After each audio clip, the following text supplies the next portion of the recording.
will be reading this children's book, The Little Bear and the Princess by Jane Brown Gemmill.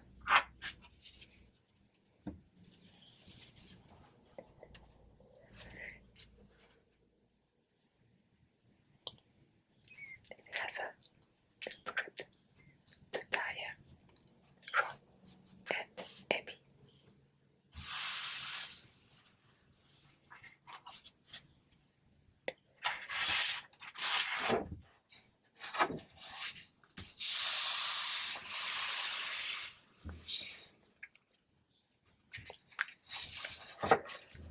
Chapter 1.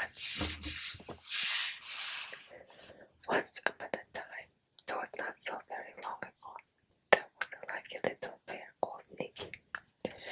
Nicky was born in a cold country bear to the north, while his mother was taking her long winter sleep.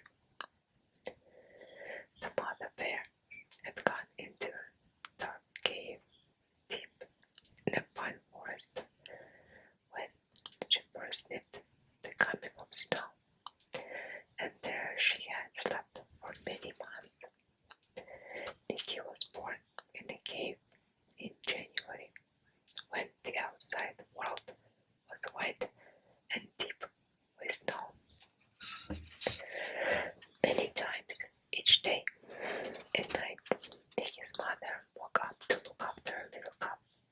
She kept him warm and snug against her furry coat, for Nicky was a naked little bear with no fur at all when he was newborn.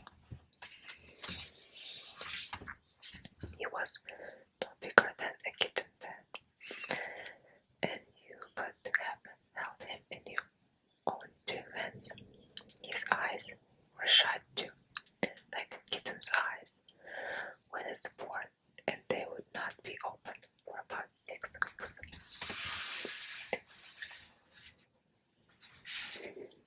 His mother looked after him tenderly. She gave him all the milk he wanted, or at least all he needed to make him grow and grow.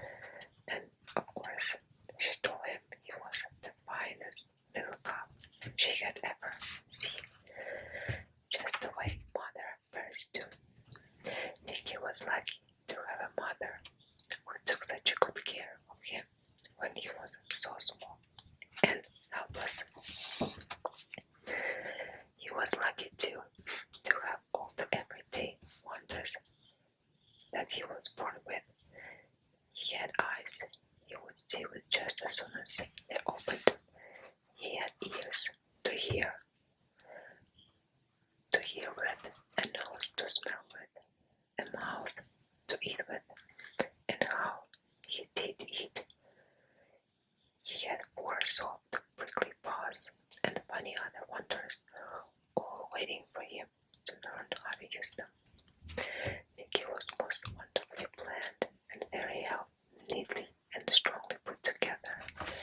From the end of his pointed nose to the tip of his tiny tail, he seemed altogether perfect.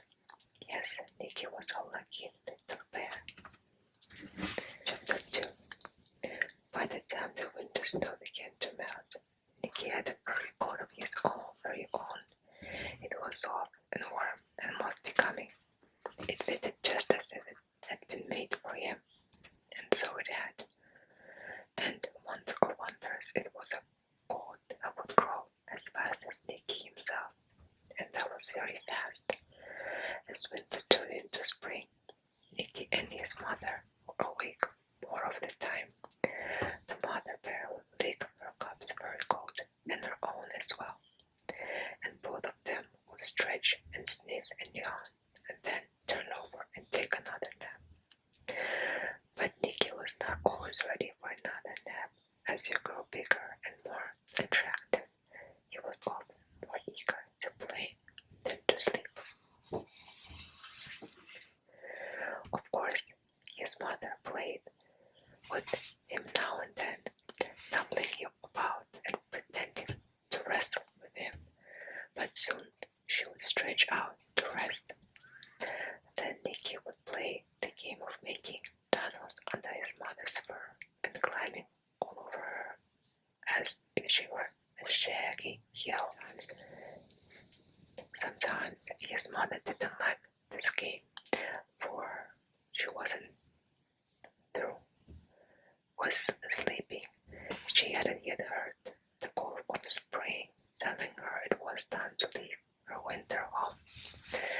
But there came a day when the mother bear told Nicky to wait in the cave while she went out in search of a long drink of cool water. She had had nothing to eat or drink for many months. She came back very soon to get her little cup, and then Nicky followed his mother out into the world of the pine forest.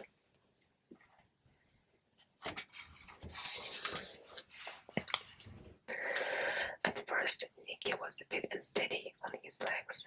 He stumbled along, learning to walk and trying to keep up with his mother. Soon he was able to lift both right paws together and then both left paws.